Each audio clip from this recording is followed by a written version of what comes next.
And we're back. If you're just tuning in, this is the Good Things Jackson Show. I'm your host, Brad Kamikaze Franklin. I want to thank you guys for joining us. If you are just tuning in, of course, you got a really good lesson on what's going on with the Mississippi Center for Justice. We had Miss Paloma Wu in the studio talking about the lawsuit that has been filed to halt HB 1020, House Bill 1020. You know, it was just signed in effect by Tate Reeves. And they are being sued. So there's a possibility that there might be some relief on the horizon, but not really relief. It's an opportunity for us to come back to the table and try to find a compromise and figure out a good way that we are all satisfied with trying to fight crime in the city of Jackson, because everybody wants to figure out a way to fight crime in the city of Jackson. We just have to figure out the right way to do it. So we're going to take a 180. And we're going to talk about some other good things that are going on in the city of Jackson. I always love talking about the Boys and Girls Club of Central Mississippi. It is a place that is very near and dear to me. I've been over there helping in several different capacities. Helped to go over and set up the studio that they have over there now. Helped to put that together. Have always gone over and talked to the kids. When I lived in the area on First Avenue, my kids went to the Boys and Girls Club for after school and the summer programs. I have many friends and family who have worked at the Boys and Girls Club of Central Mississippi. It is a beacon in Central Mississippi, and it is a mainstay, and it's probably one of the most important organizations that we have here. It's always good stuff going on, and I am honored to have Mr. McKinley Pierce in the studio with us today to talk about what's going on at the Boys and Girls Club of Central Mississippi. He's got a lot of good things going on, so we're going to talk about that. What's going on, brother? Hey, thanks for having me. Come on up to the mic a little bit now so they can hear you now. We want to make sure they hear you out here in Central Mississippi. So talk a little bit about what your role is. You know, introduce yourself to all of Central Mississippi and tell them what you do at the Boys and Girls Club. My name is McKinley Pierce. I'm the Culinary Arts Director at the Boys and Girls Club. I go around to all of our units and I teach the kids how to cook pretty much. So you go to all the units. Now, how many units are left in Central Mississippi right now? We have 4 units in Central Mississippi. We got 3 in the Jackson area and 1 in Hazelhurst.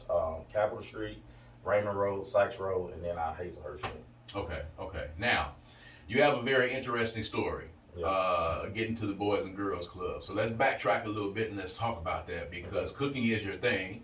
Yeah. The culinary arts are your thing.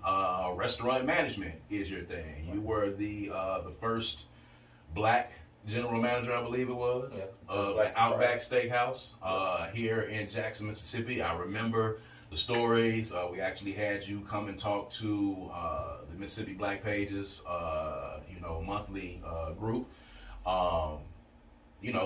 You were in the Advocate, you were in a lot of different places, man. The news was making the rounds about you having this particular store and this being your store. Unfortunately, of course, COVID, put a monkey wrench in a few things, but it did for a lot of people. But talk a little bit about that experience, first of all, being the first black general manager, running this particular store, having your name on the front of the store. I know that was important to you.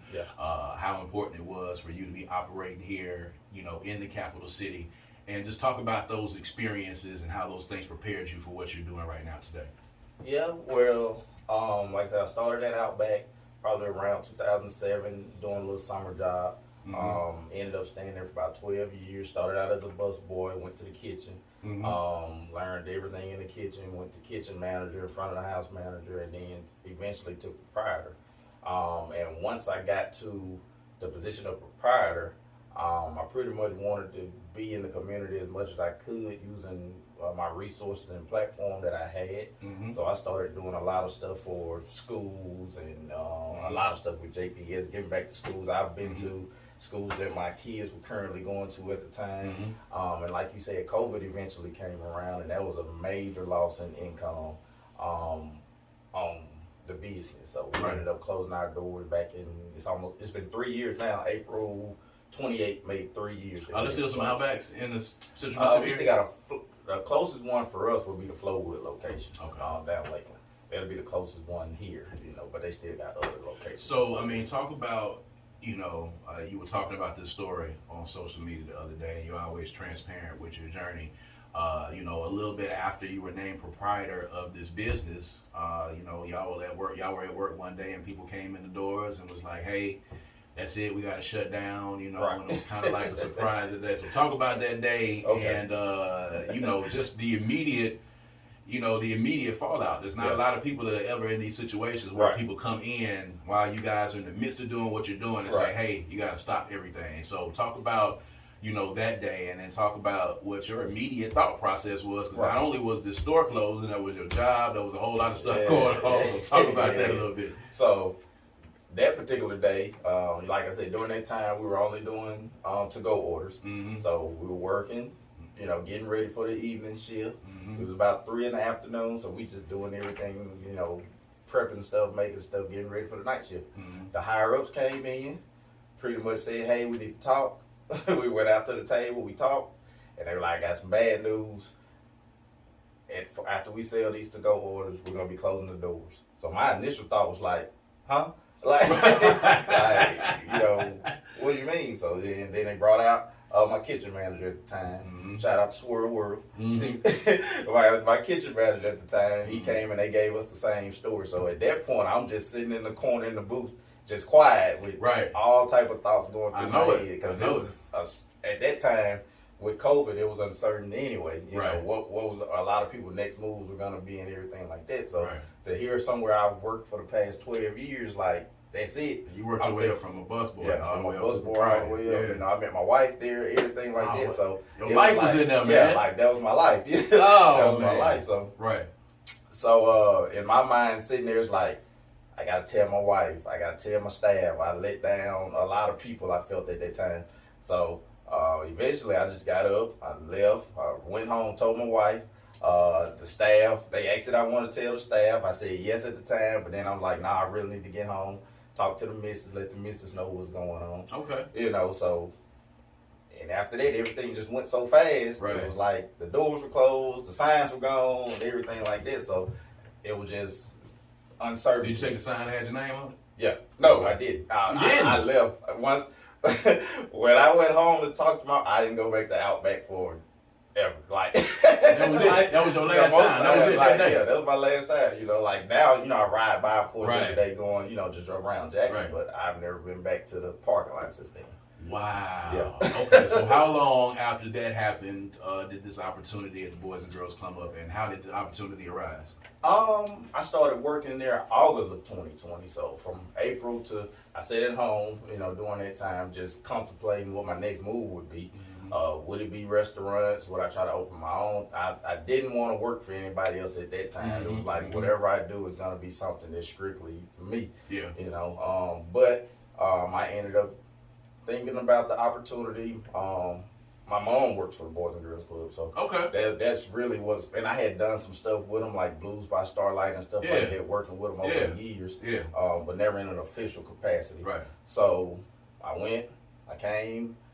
Interested. I asked her, you know, was the job still open? They had plans of what they wanted with this culinary arts division to go, how they wanted it to go. And for me, I had never worked with the little kids. It was more like teens, you know, 16, 17, 18 years old. So I had that experience, but never with 5 to 18-year-olds in one setting. It's a lot different. So they gave me the vision of what they wanted, the plans that they had. I was sold on the vision. It was something I could do to still be involved in the community, and do stuff for, you know, the up and coming kids. And from that point on, I got hired. August, we were still in COVID, so we couldn't do a whole lot when it comes to the actual culinary classes. So I really spent that first, from August to January, kind of just learning the landscape, getting my feet wet, learning how the kitchens operate, going to the different units, learning how the kitchens operate, how helping the cooks out and things like that. And then January of 2021 is when we really took our culinary program took off. So as a culinary arts director, describe what your day-to-day is and what are you doing over there with the kids. You know, what is your goal? What do you want them to walk away with after coming in and sitting with you for a couple of hours every day? My day-to-day, I get there in the morning. I'm pretty much, I've already planned what we're going to do for the week because I go to a different club every day. So each day, we're pretty much, I keep them all where we're on the same thing every day. So it's really the morning is getting my stuff together, everything we're gonna need. If I'm doing kids that I have a sign up group, and then I have a time where I work with a particular age range. So, for example, I may have 12 kids at this unit that signed up, so I meet with those 12 kids 2 weeks. Okay. And then on that third week, I'll work with all the 5 to 7-year-old kids. Okay. And then I'll meet 2 weeks with the sign-up kids again, and then I might go to the 8 to 10-year-old class. So, Okay. but everything is kind of age appropriate, you know. So Right. some with the little kids, we might not work so much with fire or knives or anything like that. We may do something that's cold that they can make. Yeah. But so my day is pretty much prepping for that. When they get out of school, they come in the buildings about 2:30. Start class between 4 and 4:30. So we try to get an hour and a half to 2 hours to work with the kids. Right. The goal is to, for one, show them that we're working with Dole, and in working with Dole, the idea is to teach them healthier lifestyles. Yeah. Yeah. Also to show you that food can be good as well as healthy. Yeah. And it's also to show you that it doesn't have to be as expensive as you make it. So a lot of the meals that I make are normally going to be enough to feed a family and spend about $20 or less. That's normally what I try to work with. But it's also to open up the kids' mind to something they may not think about. Me, I never thought I'd be doing this. If you would ask me at 14, 15, 16 years old, I would have never thought I'd be doing what I'm doing now. But you know, I had a conversation with my wife, as a matter of fact, because we are big proponents of watching the cooking shows on Hulu and on Netflix, all the streaming services. So, you know, that's one of the things that we'll quickly turn to if we're looking for something to watch. You know, we enjoy looking at food. We enjoy eating food. We enjoy seeing it prepared. You know, of course, we try to figure out all the cool ways to prepare food at the end of the day. But one of the things we talked about is that when I was growing up, and, you know, it may be for you too as well, you know, being a chef or cooking was not something that was looked at as one of the jobs that you wanted to aspire to do. You know, if somebody told you that you know, your dad was a cook at a restaurant, you didn't look at that as being one of the top shelf jobs that existed. But now you look at the money that these chefs are making, and they go through these, you know, contests, and they go through these shows, and, you know, being a chef at these top tier restaurants, even if it's not, you know, a 5-star restaurant, being a chef is a really big deal. And it requires not just cooking skills, but leadership and management skills as well. And that's something that I think in the Black community, we were not aware of. So, you know, how do you try to incorporate that when you're talking to these kids, when you're talking to, you know, not so much the younger kids, but you're talking to middle school age kids who are starting to possibly think about formulating a career? How do you get them enthused in the art of cooking? First off, we're going to have a top chef competition at the club June, the first week of June. Really? You and your wife, I'm going to call you to be a judge. Hey, so if we can eat some food, man, I'm all with it. Yeah, so sign us up right now. Right now, we're in the process of the kids picking out what recipe they want to do, and they've been submitting to me all their recipes, and we're going to get it together, and we're going to make that happen the first week of June, part of our summer camp. But like you said, it's opening up their eyes to a career that they probably would have never thought they would be doing, or would potentially want to do.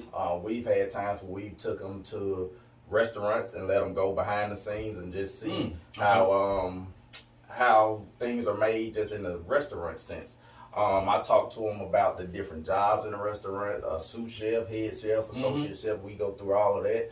I teach them how to properly use a knife. We talk to them about restaurant management.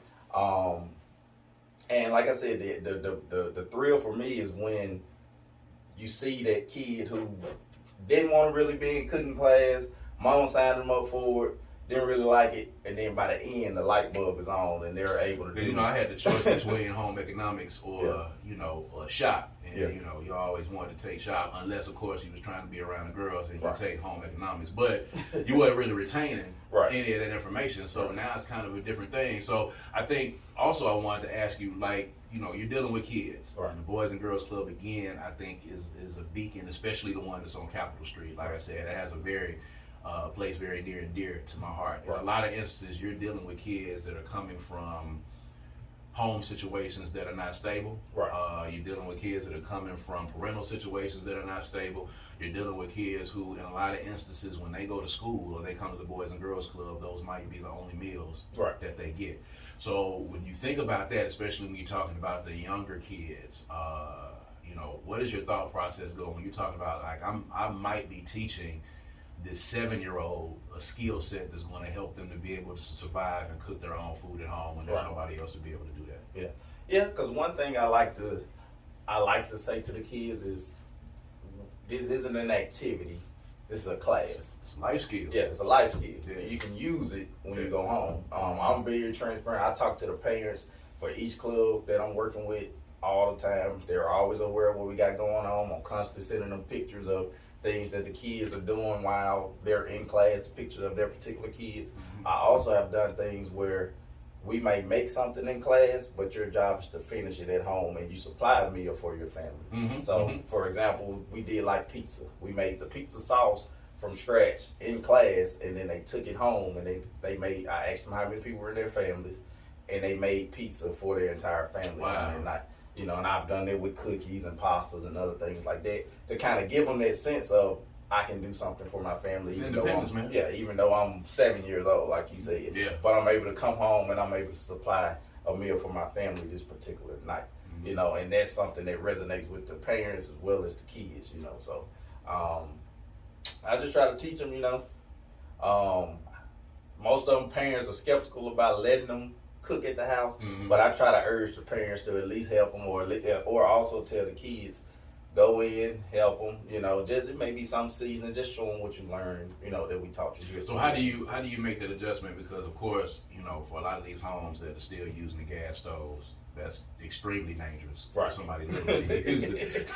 You can't play around with Right. that at all Right. whatsoever. So, how are you making those adjustments with people that have different, a lot of us have gas stoves, a lot of us have electric stoves, some people got microwaves. Yeah. How do you make those adjustments for what they're able to use to cook? Yeah.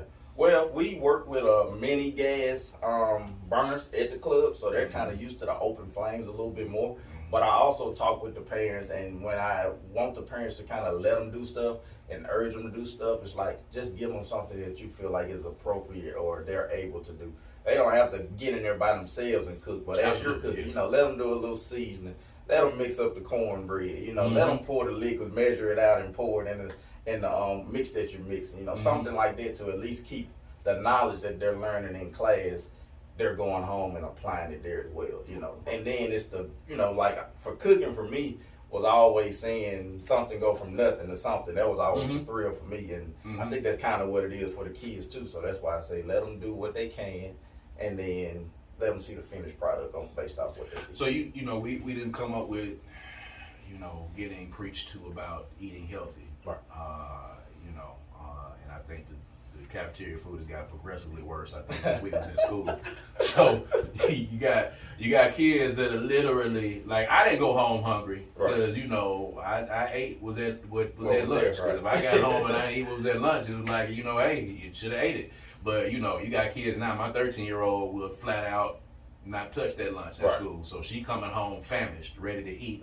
Right in that particular thing. So how do you work on teaching them about being cognizant about being healthy with what they eat as well? Because when they're that age, metabolism is real fast. They're used to being able to eat whatever it is they want to eat, whether it has high sugar content, high sodium content. How do you mix that in, and how do you make that palatable to kids when you're teaching them about eating healthy? Right. For one, we're gonna always feed them good when they get off the bus at the Boys and Girls Club. Shout out to Miss V, Miss Penny, and Miss Williams. All right. Miss Q in the Hazlehurst. But what I try to do is I try to take foods that they're used to. For example, if it's a hamburger, we might make a turkey burger. Mm-hmm. And we made turkey burgers, and a lot of kids was like, "Chef, that's bussin'. This is the best burger I ever had." Mm-hmm. But that's probably something they'll never go into the store and just buy on their own. Mm-hmm. And it's try to take, like I said, take stuff that they're used to and put a twist on it. Yeah. Or whatever. Because if it's not good, regardless of how healthy it is, you're not gonna want it. You're not gonna eat it. So everything we do, we try to take what they're used to, put a twist on it, show them a different way to make it or an alternative way of making it, and let them be the judge on whether they like it or not. You know, So how's it been between, young boys and young girls coming in and learning to cook? Because, everybody has this traditional way they think things are supposed to be done. My father did a great deal of the cooking inside of our household. He was, in the service as well. So I saw my mom and my dad cook. So for the boys that are coming in, how have they been receptive to, learning how to cook? The boys have been very receptive, more so than the girls, if we're being honest. Okay. A lot of teen girls do not want to cook. They don't want to come to cooking class. My biggest girl group is probably going to be between 8 and 12. They're ready. Gotcha. But the boys, all ages, are like, Chef, can I be in cooking class? Chef, can I be in, like, I get that the minute I walk in every club. Mm-hmm. So boys have been a lot more receptive to cooking than the girls have. Right. So I don't have a problem at all getting boys to be interested in it. A couple of my best students are boys, if we're being honest about it, Okay. And I took a lot of them from not wanting, those were some of the ones didn't want to be in at first, but after class or two, we making stuff, they seen it come, that light bulb came on, Right. and then everything else was history. Now they love doing what they do. Right. Now, so you and I talked about, we had a conversation about the studio and the Boys and Girls Club, and I think you're about to start trying to do something with that as well. A lot of people don't know, like originally, David Banner was responsible for donating a studio to the Boys and Girls Club. Over time, a few of those things took some legs and dipped off into different places. We don't know where it went to, but I know myself, Jada Groover, Dear Silas, a couple other people, Austin Euro came over. And we helped to get the new studio set up. So it's in there and it's sitting in there. So talk about what you want to try to do with the studio. I know you're trying to get things rev back up again and get somebody in to work with it. Right. I know kids, music, well, not just kids, everybody, music is a big influence to everybody. Absolutely. And if we have the capacity to be able to introduce them, whether it be songwriting, rapping, singing, the behind the scene directing, producing, we want to do what we can to introduce them to that. That's a different avenue that we can use to reach the kids. And get them in there and get them to want to come, especially when it comes to our teens.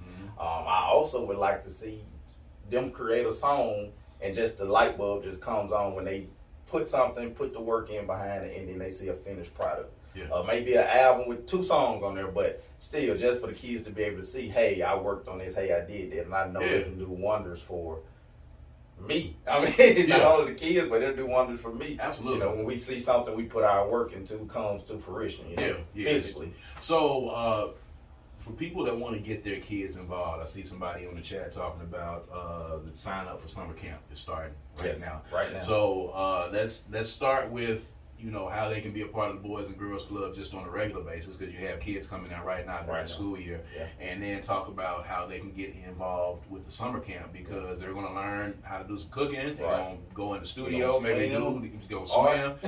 All that, man. I'm telling you, it's fantastic, man. You have to utilize this Boys and Girls Club. It is fantastic over there, man. But tell them how they can be a part of the Boys and Girls Club in either one of those capacities.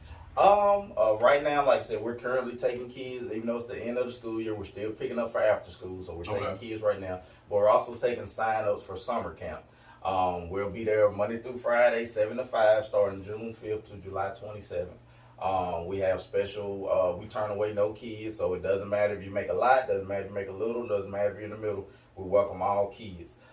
Like I said, we have 4 units. We have the Capitol Street unit where Miss Tasha and Mr. Seals are in charge over there. We have the Walker unit where Miss Karen and Mr. Robert is in charge over there. Walker.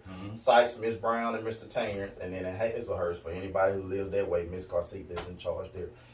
We're taking sign-ups right now. We have special availability when it comes to people who have Magnolia Insurance. They can come for free. We have 21st Century Schools. Which are certain schools in Jackson that also come for free, such as Elizabeth, Blackburn, Park, places like that, Timberland, and Cardozo, and also Forest Hill. Like I said, we'll pick kids up, we feed them, we do activities with them, we teach them stuff as far as financial literacy, we teach them about art, we teach them cooking, we teach them fine arts. They do triple play. Coach Jamie is in charge of our sports. We just finished up our basketball season. So we just crowned 2 champions this past week for basketball. We're going to do soccer, baseball, and other things coming up this summer. It's a lot of stuff, man. Yeah, we're gonna have a cooking competition this summer. They're gonna do on plenty of field trips. They're gonna swim. They're gonna also learn while they're there. We have an educational piece that we do in the morning. Miss Naomi Jackson is our CEO of our organization. Okay. There's a lot of people that care about kids that want to see kids, being in a good space and coming around and just having something to do for the summer. So what's the information for people that are listening? Give them the number or give them an email or something they can reach out to.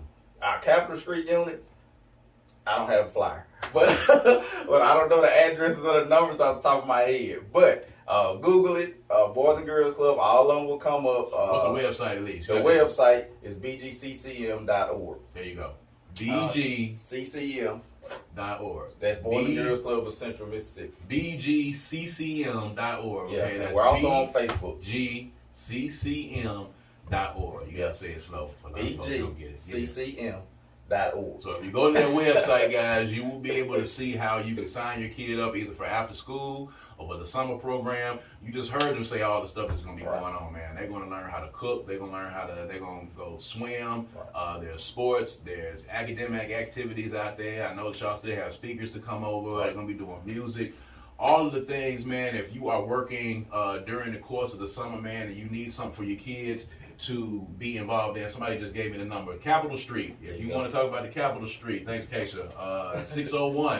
601-948-7211. That's 601-948-7211. She put the Walker unit in here too. The Walker unit. That's it, Miss Keisha. That's out south, right? Out Walker unit out south. Everybody that's listening to South Jackson is 601-372-9090. That's 601-372-9090. That's the Walker unit out south. Capitol Street again is 948-7211. Or you can go to their website. Sign your kids up. This is a fantastic opportunity for them to get some summer enrichment instead of them just sitting around watching TV and being on their phones all summer long. It's something excellent to get them something to do, man. And of course, we might have some of the next top chefs come out of the city of Jackson, man, coming out of McKinley Pierce's Culinary Arts class. They can go out into the world and make 6 figures a year cooking in some of these restaurants, man, like these folks we see on these shows, man. That can happen right here in Jackson as well. Go ahead. And if you inbox me, I'll respond. I'm always on Facebook. Yeah, he does. McKinley Pierce on Facebook. He responds fast. You know what I'm saying? So make sure you hit him up. And particularly if you want to talk about the Culinary Arts Program, I love the Boys and Girls Club. I love what they're doing over there. Anytime I can help, I try to help because we need to support all of the positive things that we have for our kids in our city. Folks, that y'all have been talking about what we need to do to curb crime in the city of Jackson. You know what? Supporting the Boys and Girls Club is one of the first and foremost things that you can do. Yes. Because an idle mind is a devil's workshop. The devil's, the devil's playground, workshop, whatever you want to call it. If you have them sitting around with nothing to do, they're more apt to get into something that they're not supposed to be doing. So this is an opportunity for you to put them somewhere where even if they don't like the cooking class, they might like the music. If they don't like the music, they might like the cooking class. If they don't like the cooking class, they might like swimming. Or they might like the sports. So it's a lot of different, or they might like learning about being a boss. You know what I'm saying? So it's a lot of different things that you can get into over there. You also got STEM. And you got STEM, all right? Science, technology, you got that's the next wave. All right? Chat GPT, AI, all those things that are coming out, man. Informatics, all of that is there. And you need to take your kids over there, man, and have them to partake in that, man. So McKinley Pierce, thank you for joining us. And shouts out to everybody over there at the Boys and Girls Club of Central Mississippi and all the different units. And thank you guys for joining us here for Good Things Jackson. We're going to be off for a couple of weeks. All right, we're going to be back on May the 21st with our next show. All right, so y'all make sure y'all enjoy your next 2 weekends, man. But we are going to be back, and we're going to keep this Good Things Jackson show rolling, talking about good things in Jackson, Mississippi. Y'all enjoy the rest of y'all Sunday, man. We appreciate you guys. All right, peace, power. Make sure you're following the